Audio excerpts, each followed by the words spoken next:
Selamat malam semuanya. Jadi untuk presentasi yang kali ini, saya akan ngejelasin tentang landasan algoritma.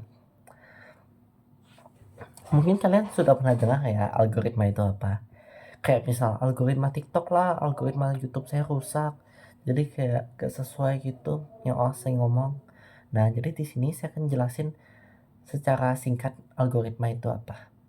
Saya cuma akan jelasin lebih ke permukaan-permukaannya.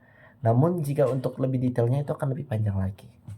Namun saya akan jamin penjelasan saya bisa membantu kalian. Jadi algoritma itu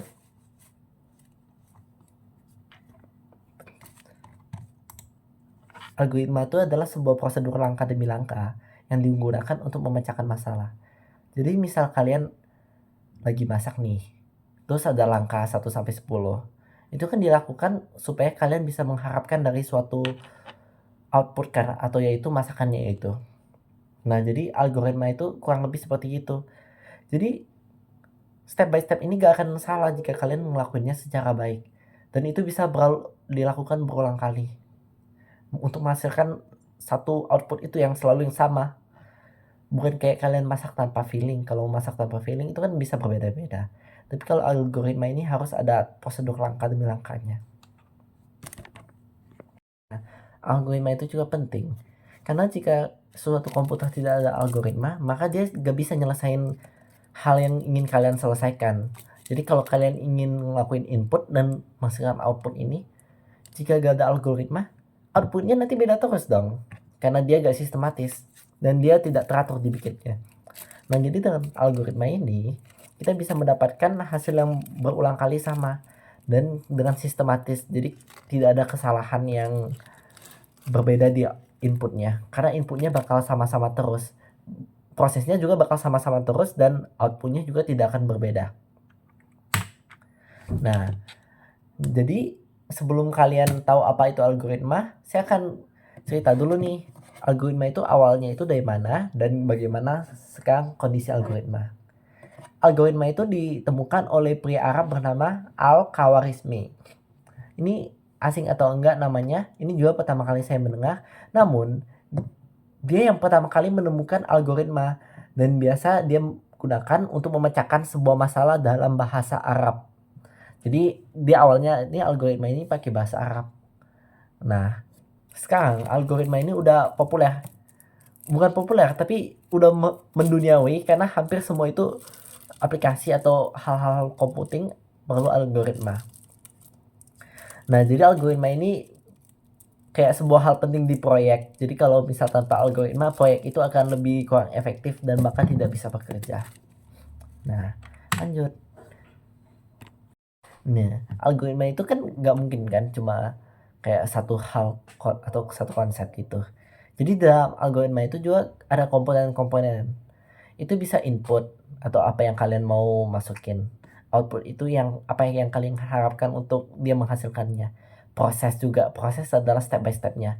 Looping dan lain-lain itu juga merupakan proses. Saya akan jelasin ke kalian bagaimana contoh input, output, dan proses. Misalnya kita kembali lagi ke masak. Kalian mau masak udang nih, udang goreng apa gitu. Inputnya itu kalian bahan-bahan makanannya dan prosesnya itu kalian mengikuti step by stepnya. Jadi misal disuruh digoreng lah, dibaluti tepung, itu termasuk prosesnya, proses algoritmanya.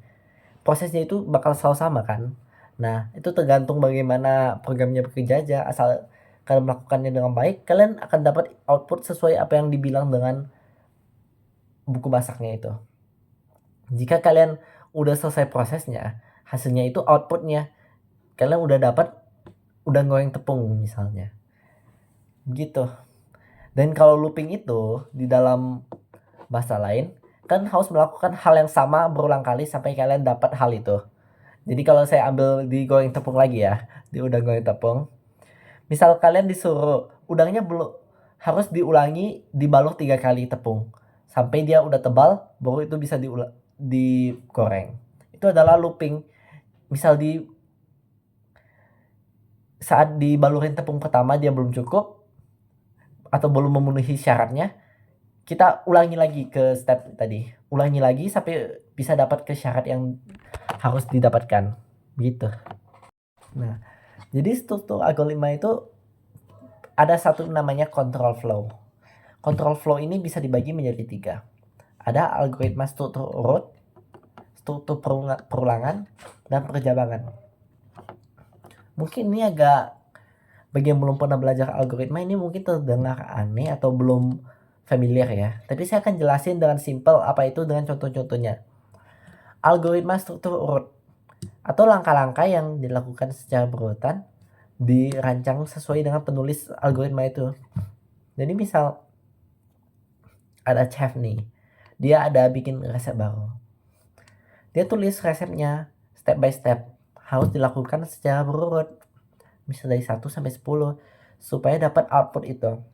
Nah, itu algoritma struktur urut.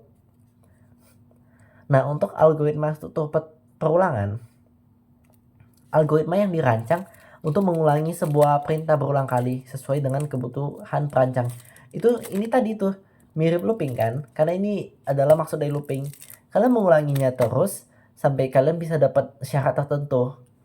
Jika dalam bahasa coding, jika ada sebuah variabel ya, dia adalah i. Dan i itu masih di angka 1 dan syaratnya dia harus menyentuh angka 5 baru dia berhenti. Maka dia akan diulangi ditambah 1 tambah 1 tambah 1 atau mengulangi perintahnya yang sama berulang kali sampai i-nya sudah menyentuh 5. Nah, dengan i sudah menyentuh 5 maka persyaratannya sudah dipenuhi dan bisa melanjutkan algoritmanya itu. Sekarang ada algoritma percabangan. Ini dipakai untuk menentukan perintah apa yang harus dikerjakan dari beberapa persyaratan. Nah, ini nih kalian bisa ambil contoh ya. Jika ada orang dengan 3 umur berbeda kan. Kan misal ada orang muda, orang yang udah dewasa, dan orang yang sudah lanjut usia. Gak mungkin kan mereka melakukan suatu hal yang sama untuk mendapatkan output yang sama. Jadi misal kayak orang yang lebih muda itu harus ngelakuin hal yang lebih ringan. Dan orang yang lebih dewasa ini harus melakukan hal yang lebih berat supaya bisa mendapatkan hasil ini. Dan sedangkan orang yang tua ini harus melakukan hal yang lebih berbeda lagi untuk mendapatkan ini. Karena kalau misal ada orang tuanya dilakukan hal pekerjaan orang dewasa kan nggak bisa. Jadi kayak harus ada proses tertentunya atau biasa kalian sebut dengan if. Contohnya, jika ada variabel lagi, kita ambil i lagi ya. Dan angkanya adalah 5. Dan ada 3 if. Jika ada if lebih kecil dari 6, if lebih kecil dari 4, dan if lebih kecil dari 2, maka yang akan aktif itu adalah if lebih kecil dari 6. Karena 5 itu lebih kecil dari 6. Dengan itu maka persyaratan if lebih kecil 6 akan aktif, dan if lebih kecil dari 6 ini akan menjalankan prosesnya. Begitu. Untuk kalian pernah gak yang namanya dengar pseudocode? Ini adalah bahasa. Namanya mungkin terlihat keren ya, pseudocode.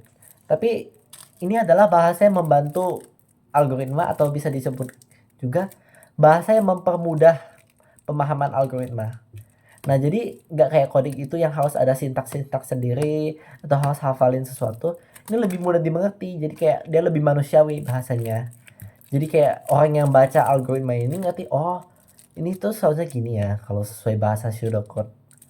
Jadi ini mempermudah aja bahasa coding menjadi bahasa yang lebih manusia. Nah, algoritma umum yang mungkin kalian sering temui itu ada banyak.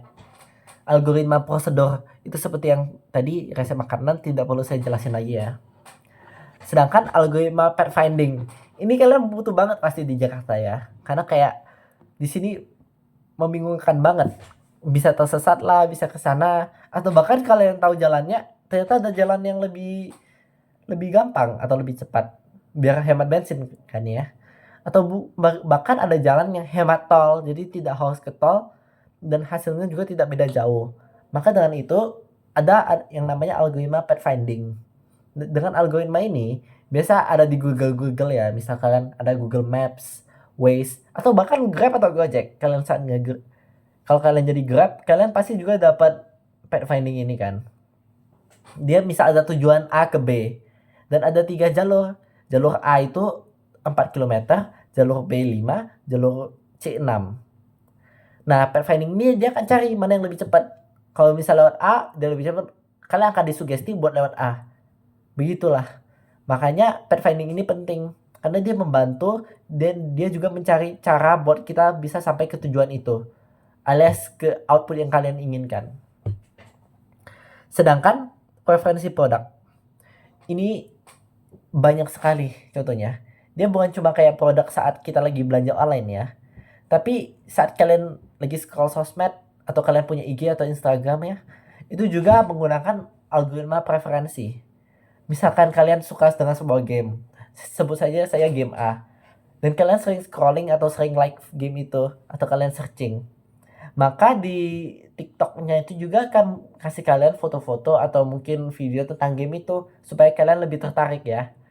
Gak mungkin kan kalau misal kalian, saya sukanya tentang ini, terus taunya dikasih game yang bahkan kalian nggak pernah lihat sama sekali, kalian akan bosan. Begitu juga dengan bahasa. Misalkan orang Indonesia masa kalian dikasih video-video TikTok Cina atau TikTok Rusia gitu, kalian nggak bakal ngerti dan kalian akan mudah bosan. Di shopping juga begitu. Jika kalian butuh kebutuhan sekolah atau kebutuhan dapur, maka dia akan merekomendasikannya untuk kalian supaya kalian tertarik buat membelinya karena langsung direkomendasikan. Jika tidak direkomendasikan, kalian tidak akan kepikiran buat membeli barang ini. Maka dengan algoritma ini, dia akan merekomendasikannya kepada kalian.